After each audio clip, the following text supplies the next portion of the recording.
Marikas na natumtum ning kalayo ang sarong six-wheeler elf truck na nakaparada sa gilid kan tinampo sa Kalabahan Canandaya Highway, Barangay Pinagdapian del Gallego, Camarines Sur.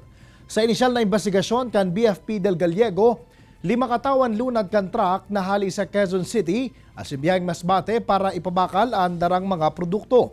Nagpunduan mga ini sa del Gallego para kuta na magkakan kan marisakan sarong residente ang nagaasong likodan kan truck. Salbado man ang 5 persona na lunad kay ini. Kinakarkulong nasa 510,000 pesos ang danyos na winalat kan insidente. Sa rumanan faulty electrical wiring sa mga pigihiling na posibleng pigikanan kan kalayo. Alagad sa presente, nagpapadagos pa ang investigasyon kan BFP del Gallego, dapit digdi.